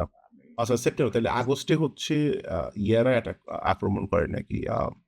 গণ অধিকার পরিষদের লোকজন একদম ৩১ আগস্টের দিকে হলে গিয়ে এই কাহিনীটা হয়েছিল। যে নূরদের উপর মাইক দেওয়া হয় যেটা। হ্যাঁ, হ্যাঁ, হ্যাঁ, হ্যাঁ। ও আচ্ছা হ্যাঁ, তাইলে তার আগের দিনই হচ্ছে এই ঘটনাটা ঘটে। তারা হচ্ছে যে জাতীয় পার্টির অফিসে মনে হয় ইয়ে করতে গেছিল। মিছিল-টিছিল নিয়ে। পরে মনে হয় ওইখান থেকে ওরা যখন ফিরে ওদের অফিসে এসে বিবৃতি দিচ্ছিল, সেই সময় সেনাবাহিনী গিয়ে হচ্ছে নূর-টুর সহ রাশেদদের ব্যাপক ইয়ে করে। হ্যাঁ, তো তারপর তাকে হসপিটালে নিয়ে যাওয়ার পর ইভেনচুয়ালি তাকে সিঙ্গাপুরে নিয়ে যাওয়া হয়। তো এখন উনি বর্তমানে আ নুরুল হক নূর ডুইং ওয়েল। উনি তো এখন বাংলাদেশে হ্যাঁ, এমপি পদে পাচ্ছেন, মনোনয়ন পেয়েছেন বিএনপির সাথে জোট থেকে। হ্যাঁ, তো হ্যাঁ, রাশেদ এবং নূর ২ জনেই সেদিন প্রয়াত হয়। এই শামীম হোসেন পাটোয়ারি উনি এখনো শামীম হায়দার পাটোয়ারি বাংলাদেশে এখনো রাজনীতিতে উনি একজন অ্যাক্টিভ ব্যক্তি হিসেবে আছেন। এটা বেশ দুঃখজনক বা উনারাও মনে করেন যে উনারা কোনোভাবেই আওয়ামী লীগের ইনভলভ সময়টাতে হ্যাঁ, কোনো কিছুতে উনারা ইয়ে করেন নাই। আচ্ছা। এটা হচ্ছে আমাদের বিশ্বাস। যাই হোক এখন হ্যাঁ, আমরা জাতীয় পার্টি নিয়ে আসলে ওইভাবে কখনো ফুল এপিসোড বা হয়নি। আমাদের সেটা একটা করা দরকার। জাতীয় পার্টি আসলে ইতিহাস তুলে ধরা যে তাদেরকে রাজনৈতিক দল হিসেবে তাদের যে সৃষ্টি এবং সেখান থেকে তাদের এখনকার যে একটা ওভারভিউ করা যায়, এরপরে আমরা একদিনটা নিয়ে কথা বলবো। হ্যাঁ, তো আমরা এরপরে আগস্টের পরেই সেপ্টেম্বরের দিকে আমরা আরো কিছু ঘটনা দেখি যে রাজবাড়িতে মাজারে হামলা হয়। সেখানে কবর থেকে একটা বীরের মৃতদেহ তুলে আগুনে পোড়ানোর অভিযোগ করা হয়। খবর বেরোয়। আ যে আসলে আ বলা হয় যে তড়িৎ জনতা বেসিক্যালি নুরুল হক ওরফে নুরুল পাগলা নামে তার কবর। তো সেই কবরের ইয়েটা ছিল যে একটু মনে হয় মাটি থেকে উপরে কবর দেওয়া হয়েছিল এবং সেটাকে মনে হয় সেই নুরুল পাগলা সম্ভবত নিজেকে ইমাম মাহাদি বা এরকম কিছু বলে পরিচিত করত। হুম। মনে আছে এটা তোমার? আমার হ্যাঁ, হ্যাঁ, এটা তো নুরুল পাগলার কবরে যে তারা অনেকে তারা লাশ বের করে তারপরে ইস! এই আম নৃশংসতার ইয়েটা আমরা দেখি তখন। হ্যাঁ, আচ্ছা এটা ঘটায় হচ্ছে হ্যাঁ, ইমান ও আকিদা রক্ষা তো কমিটি। হুম, এটা হলো গিয়ে it's just a continuation of যে হলো গিয়ে যে বাংলাদেশে এই যে মব জাস্টিস জিনিসটা যে ওপেনলি ডেলাইট যে কাইন্ড একটু মব জাস্টিস তো বলব না। যেসব হলো গিয়ে লোকজন আমি জানি না এখানে ওই ওয়ার্ড ইউজ করা তৌহিদি জনতা ওয়ার্ডটা ইউজ করা আজকাল অনেক চলতেছে। তারপর অনেকেই হলে গিয়ে এগুলা কথা-টথা শুনে তো ওনারা এখানে হচ্ছে যারা গেছেন তারা হচ্ছে নিজেদেরকে এই কমিটি বানাইছে। এই উপজেলার ইমান ও আকিদা রক্ষা কমিটি আচ্ছা, আচ্ছা। এবং তো তাদের হচ্ছে ইয়ার নাম ছিল মার্চ ফর গোয়ালন্দ। ট্রান্সফার করলেন তো আমি জানি না আমাদের ধর্মের কোন জায়গায় এটা বলা হয়নি যে ওদেরকে এরকম ভাবে একটা বডি এক্সিউম করে একটা ডেড বডি কবর খুঁড়ে ওটা বের করে দেয় ওটা পুড়িয়ে দেওয়া হয়। নিরাপদ সে যেটা করতে পারতো সে হয়তো মানে আমি জানি না তার কি সে প্রতিবাদ জানানোর ভাষা তার আছে। প্রতিবাদ সে জানাইতে পারে। একটা হুম, গণতান্ত্রিক রাষ্ট্রে তার যদি আরেকজনের কাছে পছন্দ না হয় সে প্রতিবাদ জানাইতে পারে বাই ডুইং প্রটেস্ট অথবা হচ্ছে চিঠি লিখে বা বক্তৃতা দিয়ে কথার মাধ্যমে, তাই না? তো হ্যাঁ, তুমি এটা কি রাইট আছে কিনা দুঃখজনক। Exactly. And we'll see continuation of this throughout this year.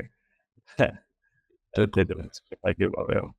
এবং এরপরে আমরা আ এই এর পরের সপ্তাহেই সম্ভবত বড় একটা ইয়ে হয় যে ডাকসু নির্বাচন। ডাকসু নির্বাচন তো বাংলাদেশে মোটামুটি কি বলব যে বেশ সাড়া ফেলে দিয়েছিল। তো সেটা তো আমরা দেখছি যে ডাকসু যে নির্বাচন এটা তো সেপ্টেম্বর মাসে ঘটে। এটা নিয়ে যদি একটু শেয়ার করো। ডাকসু নির্বাচন নিয়ে অনেকে এটা মনে করছিল যে হলো গিয়া যে it will predict it's gonna predict ২০২৬ সালের ফেব্রুয়ারি ইলেকশন কেমন হতে পারে? যে আসলেই কি জামাত কতটা পপুলার নাকি না বিএনপির সাথে? তো এটা হলে গিয়ে that's the main focus behind it. এজন্য হলে গিয়ে এটার পিছনে মানুষের উৎসাহ। তো আরেকটা রিজনে মানুষের এটার পিছনে আরো উৎসাহ ছিল যে they all thought that this is gonna be the first free and fair election under this government. এই গভর্নমেন্টের আন্ডারে আফটার আ লং টাইম একটা ইলেকশন হবে। ফেয়ার একটা ইলেকশন ওইটাও একটা এক্সাইটমেন্ট ক্রিয়েট হয়েছিল। তো দেখা যায় যে আমাদেরকে যে জামাতের প্রার্থী যে ছিল সাদিক খান সে অ্যাকচুয়ালি ল্যান্ডস্লাইড ভোটেই বিজয়ী হয় বিভিন্ন ফ্রন্টে। তো এবং এটা দ্বিতীয় হয় হচ্ছে ছাত্রদল তারা হচ্ছে দ্বিতীয় হয় প্রায় 20% ভোট হ্যাঁ, পেয়ে। হ্যাঁ। আর শপথদের আমরা মধ্যে উমামা ফাতিমা এখানে একটা জিনিস মনে পড়ে দেখা যায় যে এই যারা সিট পায় এই এর মেজরিটি সিটি বেসিক্যালি হচ্ছে ইসলামী ছাত্র শিবির সমর্থিত লোকজনের গ্রুপেই চায় এবং তারপরে আমরা দেখি যে টানা ৩টা বিশ্ববিদ্যালয়ে হচ্ছে এই একই ট্রেন্ড চলতে থাকে, তাই তো? হ্যাঁ। ৩টা-৪টা তো বিশ্ববিদ্যালয়। আমরা এই জিনিসটা ভালোভাবে কভার করেছি ডক্টর ফরচুন শামিনের সাথে। তো উই ঢাকা বিশ্ববিদ্যালয়ের একজন অ্যালামনাই, হ্যাঁ, তার সাথে আমরা কথা হ্যাঁ, বলছি। ঢাকা বিশ্ববিদ্যালয়ের অ্যালুমনাই। তো উনার যে আপনারা ওই অফকোর্স ওই এপিসোডটা দেখতে পারেন যে ওনার অ অ উনাদের উনার যে মতামত অনুযায়ী যে মানে এটাই kind of like but it was a different election. যে বাংলাদেশে যে ফ্রি অ্যান্ড ফেয়ার এর কথাটা আসছিল, তো এই ইলেকশনটাতেও বোঝা যাচ্ছে যে ফ্রি অ্যান্ড ফেয়ার ইলেকশন হতে পারে। এইটা সামনের যে ইলেকশনটা। So I really recommend that we're gonna add a link to the video as well in our description. এটা আপনারা একটু দেখবেন। দেখলে আইডিয়া হবে যে ডাকসুর ইলেকশনটা এত ইম্পোর্টেন্ট কেন? যে একটা Dhaka university student career election এত ইম্পর্টেন্ট না, অনেক কিছু ডিসকাস করা হয়েছে ওটাতে। হুম, তো এরপরে যেমন আমরা হচ্ছে কি দেখি ছাত্র ইসলামী সংগঠনগুলো বাংলাদেশে ওই যে 18ই সেপ্টেম্বর মনে হয় বড় ধরনের একটা সভা করে থাকে। হ্যাঁ, সেপ্টেম্বর মাসে। হ্যাঁ, এটা ফার্স্ট একটা হ্যাঁ 18 September it was a huge event এটাই আমি খুঁজে বের করার চেষ্টা করছিলাম।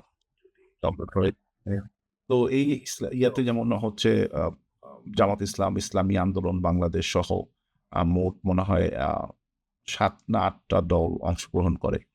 যে এবং তারা সরকারকে বিভিন্ন আ উদ্দেশ্য করে বিভিন্ন দাবি দেওয়া তাদের পেশ করেন। এই অনুষ্ঠানেই খুব সম্ভবত জামাতের আমির ডক্টর শফিকুর রহমান উনি স্টেজে মাথা ঘুরে পড়ে যান। এই 18 সেপ্টেম্বর যে অনুষ্ঠানে ধরা আসে। হুম। তো এরপরে হচ্ছে আমরা আ অক্টোবরে দেখি যে দুর্গাপূজার অনুষ্ঠান মোটামুটি আ এটা নিয়ে ছোটখাটো মানুষের কিছু অনেক ঘটনা কনসার্ন ছাড়া ছিল যে এমন হবে।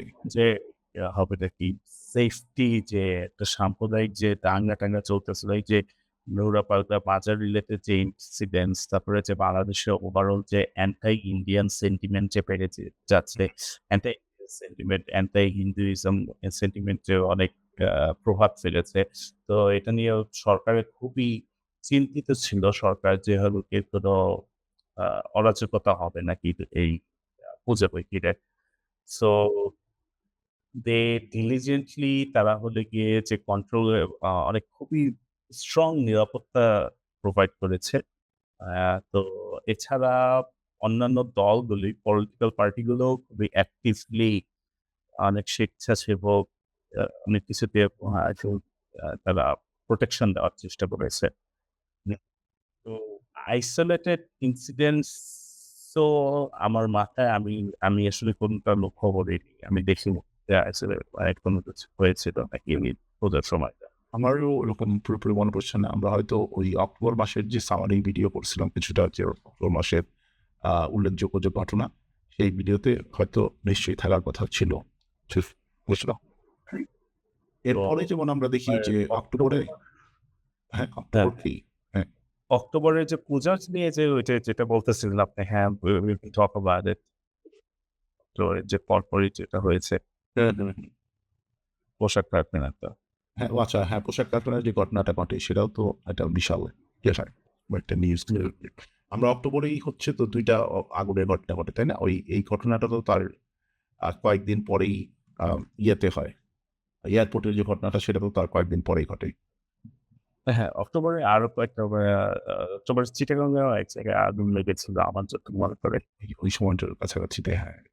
তো এই আগুনের ঘটনা কিন্তু আমরা বছর জুড়েই বিভিন্ন সময় দেখলাম যে কয়েকবার এরকম বড়, বড় ঘটনা ঘটছে এবং আ এটা বাংলাদেশে খুবই অত্যন্ত প্রতিনিয়তই চলমান, প্রতিনিয়তই ঘটছে কিন্তু আমাদেরকে আস্তে, আস্তে মেনে নিতে হচ্ছে মনে হয়। ঠিক নাকি? কিন্তু অক্টোবরে যে কয়েকটা কাহিনী হয়েছে এর জন্য মানুষের হলো গিয়ে যে ওই যে কনস্পিরেসি থিওরি বা রুমর ছড়ানো শুরু হয়ে যায়। তো ইমিডিয়েটলি আফটার দুর্গাপূজা তো দেখা যায় যে ফার্স্ট আগুনটা লেগেছিল হলো গিয়ে মিরপুরের যে গার্মেন্টস ফ্যাক্টরি আছে মিরপুর ১ নাম্বারে।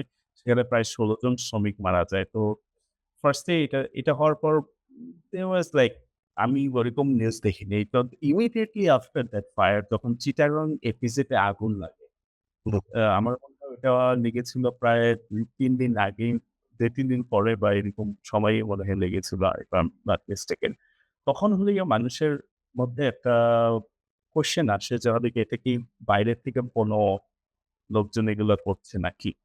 যে just to create some chaos or anything EPZ এর ফায়ার এর পরে এটা কিন্তু এয়ারপোর্টের আগুনটাও তখনও লাগেনি। তো ফাইনালি হলো গিয়ে যে আ এটা আমি একটা জিনিস বলি যে ওদিকে বাংলাদেশের যে ডেটা আছে সেই ডেটা অনুযায়ী হলো গিয়ে দেখা যায় যে অক্টোবর হলো গিয়ে গার্মেন্টস ইন্ডাস্ট্রির জন্য পিক সিজন আগুনটা বেশি 47 বলছো। হ্যাঁ, তাদের কাজের পিক জন্য। এক্সপোর্টের জন্য আচ্ছা, আচ্ছা। এক্সপোর্টের জন্য garments product. So peak season হলে গিয়ে তো অক্টোবরে সবচেয়ে বেশি সেল হয় বাংলাদেশে। কারণ হলে গিয়ে ইটস যেসব ওয়েস্টার্ন কান্ট্রিতে পাঠানো হয় তো it's like just before the winter time.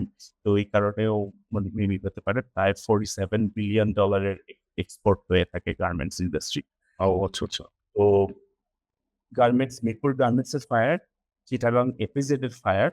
Then finally যখন কার্গো হোল্ডে যেটা হযরত শাহজালাল ইন্টারন্যাশনাল এয়ারপোর্টে যে কার্গো হোল্ড আছে, তো সেখানে যখন আগুনটা লাগে তখন ওদিকে মানে ইট ওয়াজ মানে আমি এটা টু বি অনেস্ট আমি যেটা বলব যে আপনার কি মনে হয় এটা আমি জিজ্ঞেস করতেছি। বাট আমার কাছে মনে হয় যে এটা মিসম্যানেজমেন্ট এর জন্য হয়েছিল এই ফায়ারটা।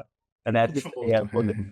তা আমরা যাই হোক, আমরা মূলত হয়তো এটার বিস্তারিত করব না। কিন্তু হ্যাঁ, আমিও তখন যে নিউজ-টিউজ দেখলাম মিসম্যানেজমেন্ট এর কথাই বিভিন্ন রিপোর্ট বা এক্সপার্টদের কথাই উঠে আসতেছিল বলে দেখেছিলেন।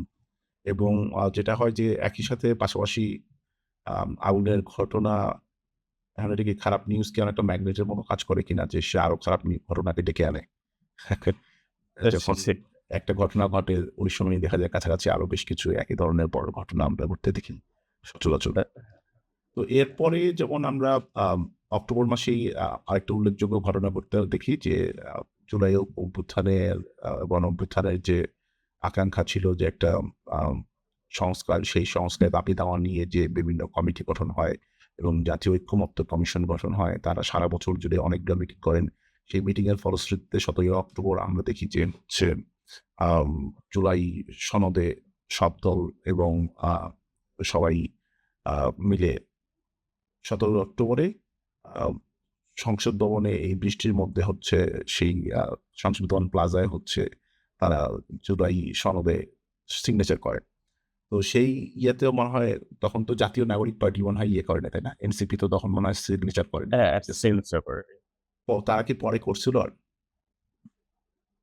আমি যতটুকু জানি যে সংশোধনের পর কয়েক সংশোধনের ডিমান্ড করেছিল। তো এরপরে মনে হয় করছে।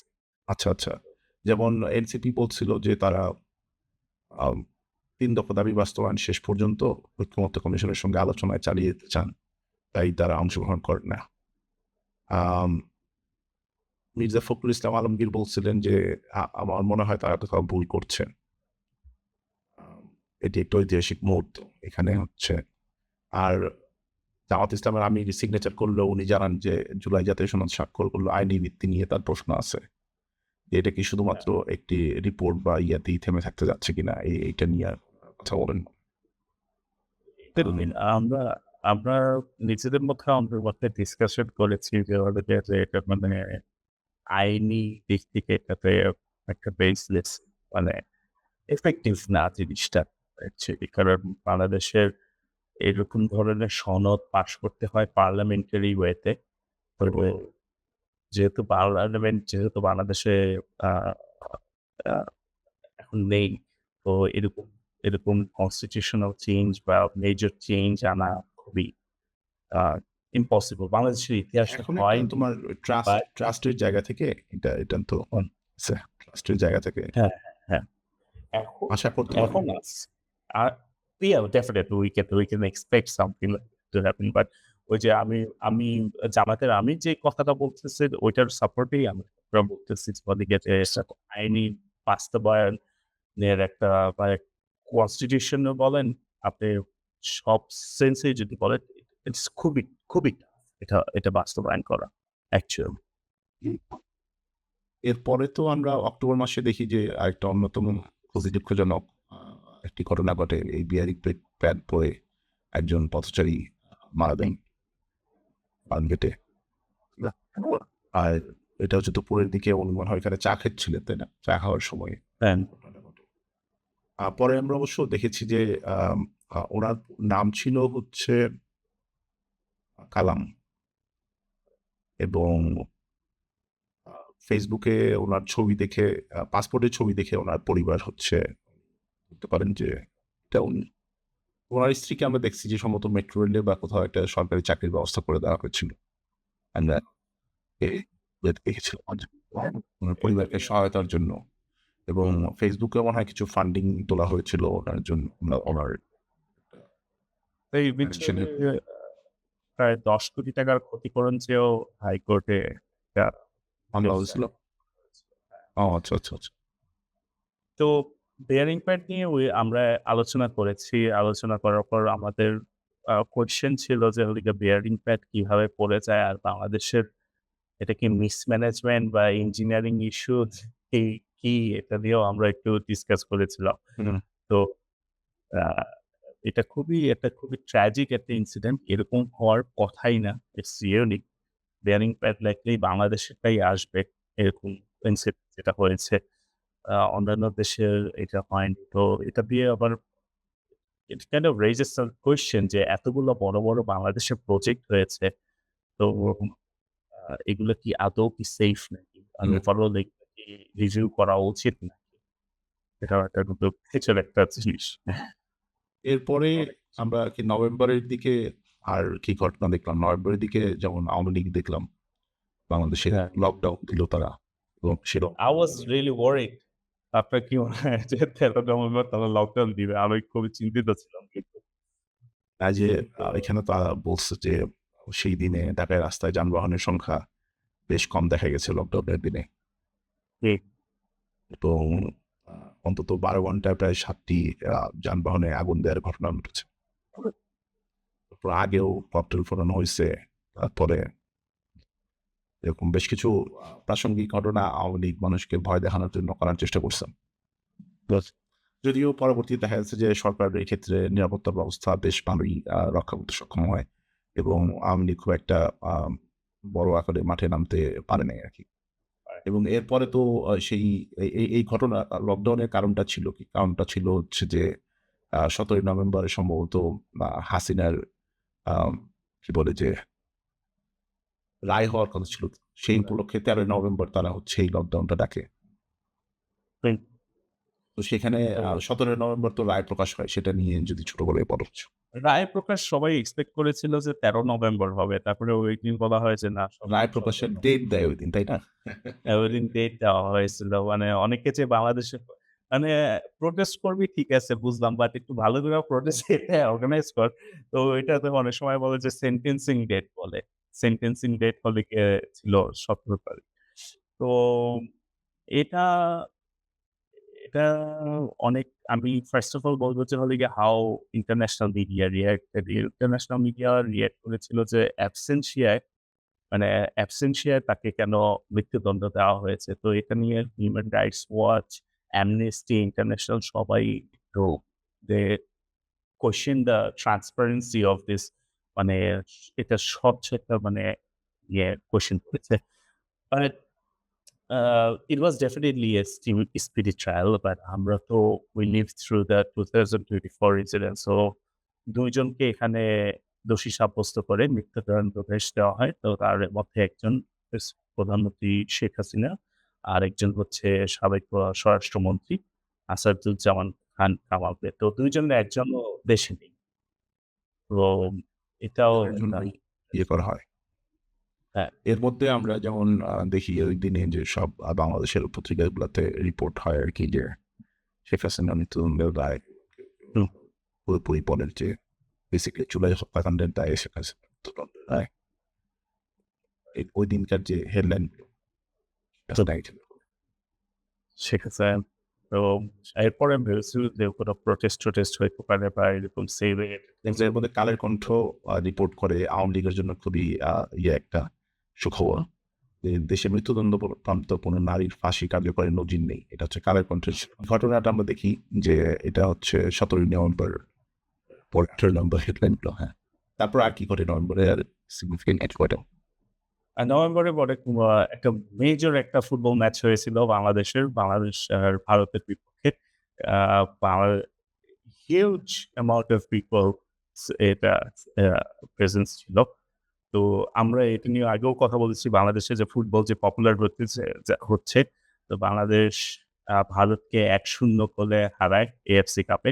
এফসি এটা কি এফসি নাকি এএফসি এফসি কাপের বাছাই পর্ব। বাছাই পর্বে। মানে মূলত ইয়েটা হচ্ছে যে বাংলাদেশ ইয়াকে হারায় এটাই একটা বিশাল ব্যাপার আরকি। এটা মেইন জিনিস। এটাই।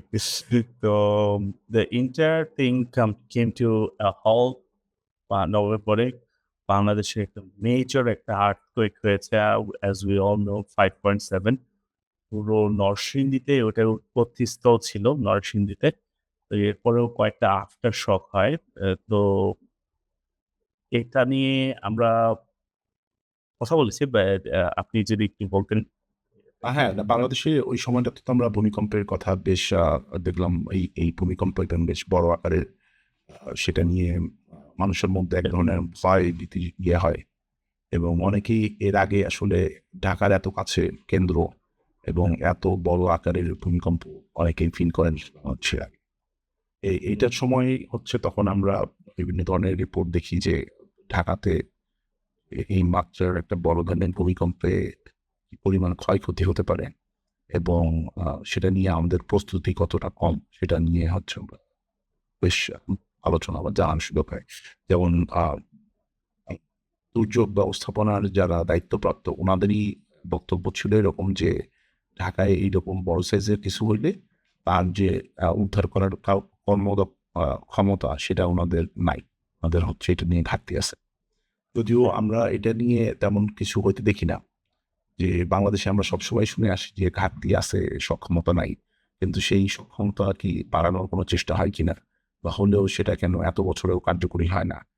এটা তো একটা দুঃখজনক বিষয়। এবং এরপরে কিন্তু আমরা তুমি যেটা বলছিলা বেশ কিছু ঘটনা আমরা এর পাশাপাশি সময় কয়েকদিনের মধ্যেই বা এর পরবর্তী সে নভেম্বর, ডিসেম্বর জুড়েই কিন্তু বেশ কয়েকবার ছোট, ছোট আকারের ওই অঞ্চলের আশেপাশে বা এই বাংলাদেশের কাছাকাছি অঞ্চলে আমরা বেশ কিছু ভূমিকম্পের ঘটনা দেখি আরকি। বেশ কয়েকটি আফটার শক হয়েছে অ্যান্ড আমি অনেক নিউজে দেখেছিলাম যে অনেক বাসায় ফাটল-টাটল দেখা গিয়েছে। মোস্টলি আস্তরে ফাটল দেখা দিয়েছে। বাট যেসব জায়গায় ফ্লোর-টোর বা একদম ছাদে-টাদে ঢালাই-টালাই ফাটল দেখা গেছে। I wonder what happened after তারা কি ওটাতে আস্তরই মেরে দিছে? নাকি বিল্ডিং ওটা রাখবে কিভাবে ওটা নিয়ে চিন্তিত আছে। তো অনেক টুইটেই দেখেছিলাম যে হেলে পড়েছে বাট আমি কোনো নিউজ পাইনি যে হেলে পড়া বিল্ডিং কি করা হবে সাবসিকুয়েন্টলি এটার কোনো আমি তেমন কোনো নিউজ পাইনি। ইনফেক্ট ঢাকা থেকে রাজুক থেকে কোনো পরিদর্শন বা কিছু হয়েছে নাকি ওরকম আমি নিউজ দেখতে পারিনি। বাট আমার কাছে যেটা মনে হয় যেহেতু বেশ কয়েকটা পরপর যেহেতু বেশ কয়েকটা মানে আফটার শক সহ প্রায় ৪ টা মেজর আর্থকুয়েক হয়েছে। আর ৪ টা আফটার শক হয়েছে। আমার কাছে এক্সপেকটেশন ছিল যে entire December Bangladesh should be focused on মানে বাংলাদেশের যে প্রপার অথরিটি আছে তারা ফোকাসড অন এগুলা ইন্সপেকশন। আর এগুলা রিপেয়ার করা যাবে নাকি ফেলে দেওয়া যাবে, ভেঙে ফেলা হবে এগুলার কোনো রিপোর্ট আমরা দেখতে পারবো। But I did not see anything like that. So, see. পরে আমরা যেমন ঢাকায় দেখি ২৫ নভেম্বর কয়েল বস্তিতে মাকালিতে আগুন লাগে। হ্যাঁ, এখানে পুরো বস্তি প্রায় ঘরবাড়ি পুড়ে যায় দেখা যায়। নভেম্বর মাসের এইটা একটা অন্যতম বড় ঘটনা ছিল। এরপরে ডিসেম্বরে যেমন ডিসেম্বর ১ তারিখে তো একটা মামলায় রায় হয় যেখানে প্লট দখলের অভিযোগে পূর্বাঞ্চলে সরকারি আবাসন প্রকল্পে অনিয়মের কারণে শেখ হাসিনা, তার বোন রেহানা এবং তার ভাগ্নি পার্লামেন্ট সদস্য টিনলির সিদ্দিকের বিরুদ্ধে রায় ঘোষণা করা হয় এবং তাদেরকে দোষী করা হয়। ওই সাধারণ উপস্থিতিতে দোষী সাব্যস্ত করে ৭ বছরের কারাদণ্ড প্রদান করে, তাই না? হ্যাঁ। ৭ বছরের কারারোপে প্রদান করা হয়। তো am a December was pretty eventful. এটা দিয়ে শুরু হয়, এটা দিয়ে হলে গিয়ে বাংলাদেশে মানে সবাই কথা বলা শুরু করে। In fact Tulip was pissed off as well.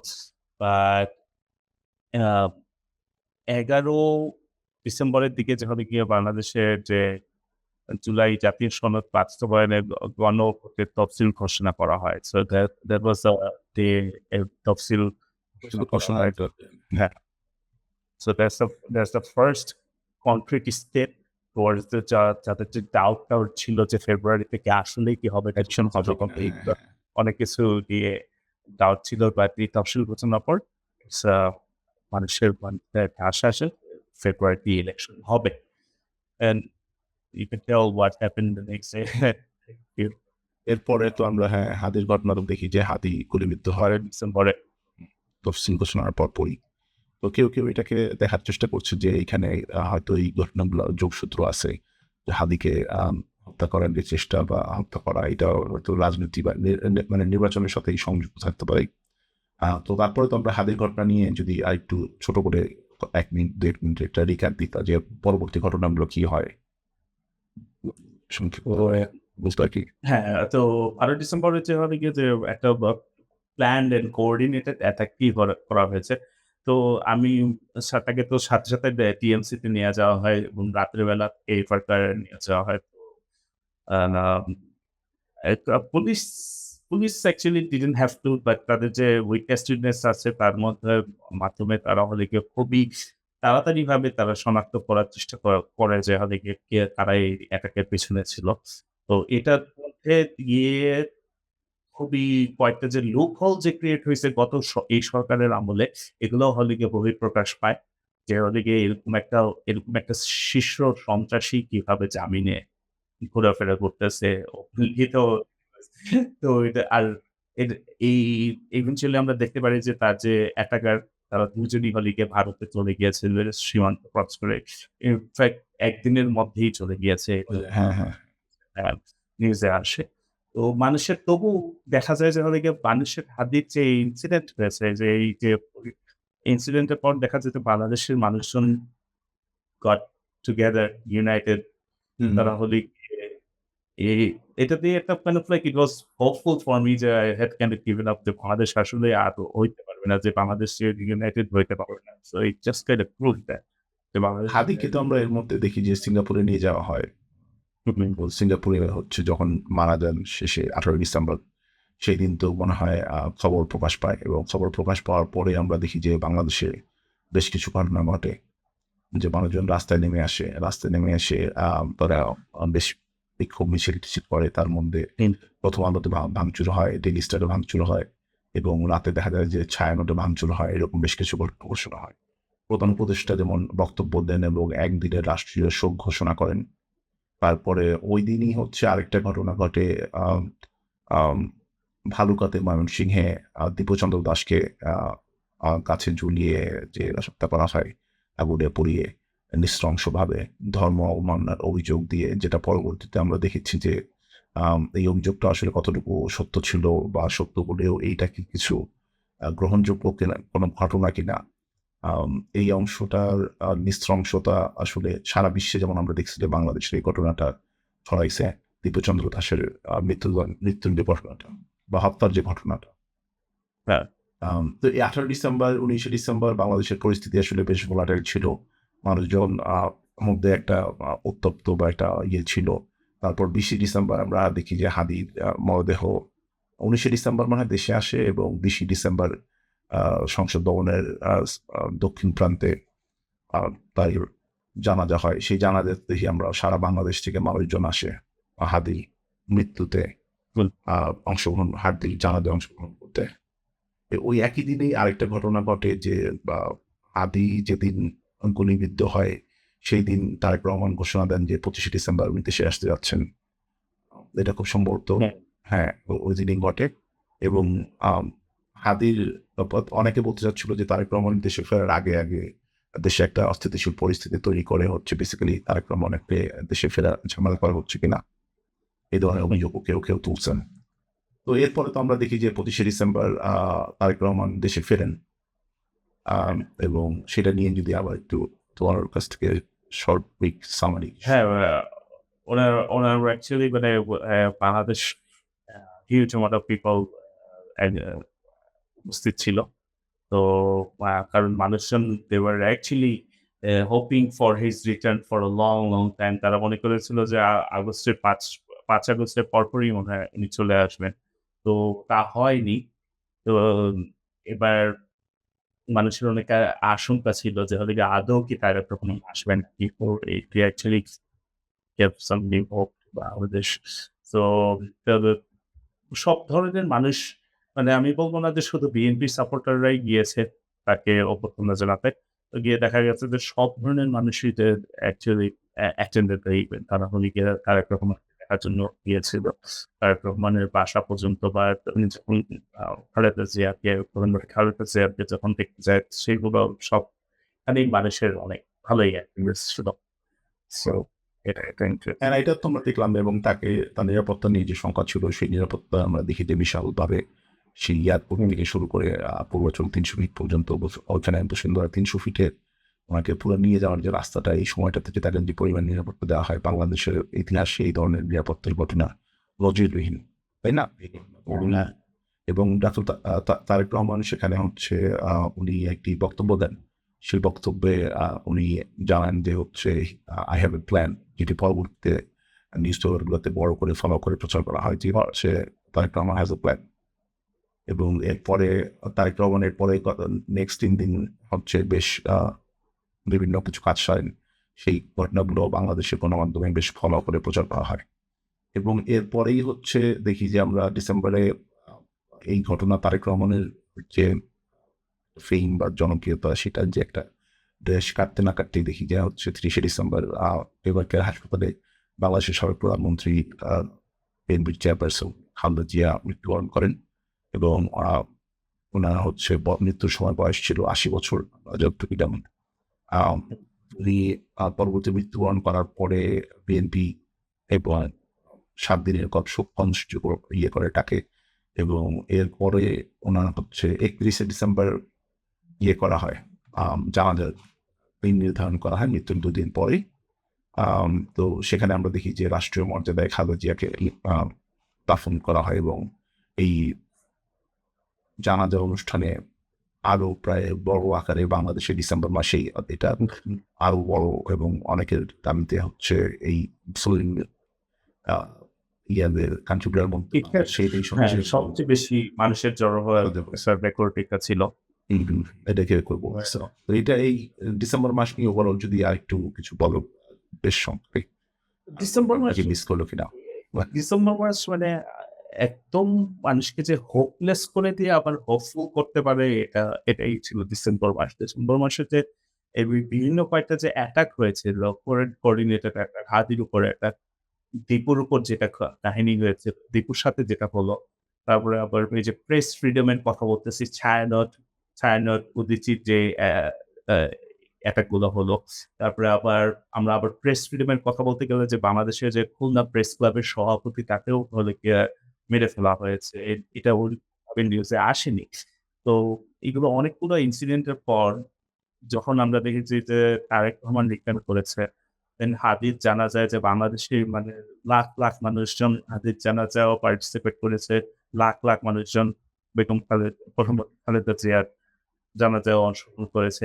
মানুষকে যখন তারেক রহমান যখন ভাষণ দিল যে ওই যে বলতেছিল যে I have a plan, it started to give people hopes again.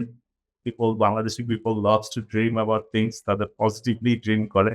So December মাস is kind of unique in its own way. মানে there's definitely not a great way to end this year. কারণ এক event গুলা আমাদের it didn't, it's like প্রত্যেকটা ইভেন্টই tragic ছিল December মাসে। তো এখন ২০২৬-এর থেকে আমরা যদি ইয়ে করি ২৫-কে একটু দেখি যে ২৫-এর ওভারঅল ২০২৫ সালটা বেশ মনে হয় কিছুটা অনিশ্চয়তার মধ্য দিয়েই কাটছে যে নির্বাচন হবে কি হবে না, তারেক রহমান দেশে ফিরবে কি ফিরবে না, বা হচ্ছে এইটা হবে কি হবে না, সংস্কার কি আদৌ হবে বা কি হবে, এরকম অনেক কিছু ছিল। বা রাজনৈতিক দলগুলো কি আরো বড় পরিমাণে সহিংসতায় জড়িয়ে যাবে কিনা, করবে কিনা। তো আমরা এর মধ্যে এই অনিশ্চয়তার মধ্যে দেখছি যে অনেক কিছুই যেগুলো হয়তো মানুষ কি বলেন যে দুশ্চিন্তায় ছিল, ওই ঘটনাগুলো পরবর্তীতে আর ঘটে নাই সেভাবে। দেশের মানুষের হয়তো আরেকটু বেটারই ছিল।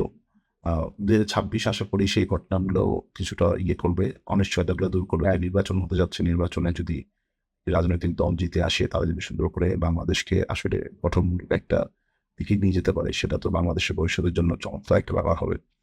তো ২০২৬-এ আশা থাকবে যে বাংলাদেশকে পাল্টে দেওয়ার যে স্বপ্ন সবার, সে যে দলই নির্বাচিত হয়ে আসুক তারা যেন বাংলাদেশকেই প্রায়োরিটি দিয়ে বাংলাদেশকে অ্যাকচুয়ালি সংস্কারমূলক কার্যক্রমের মাধ্যমে ভালোর দিকে নিয়ে যায় বলে আমাদের আশা থাকবে আর কি।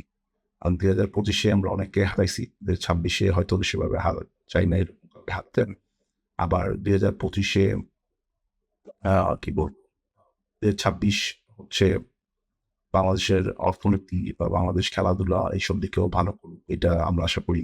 আবার 2025-এর আমরা আজকে পুরো 1 ঘন্টার এপিসোড হয়তো অল্প কিছু কথা বলতে পেরেছি। এর চেয়ে বেশি বিষয় হয়তো আমাদের বাদ পড়ে গেছে। যেটা হয়তো আমরা আজকের এপিসোডে পুরোপুরি আলোচনা করার সুযোগ হয় নাই, মাত্র সময় ব্যাপ্তির জন্য।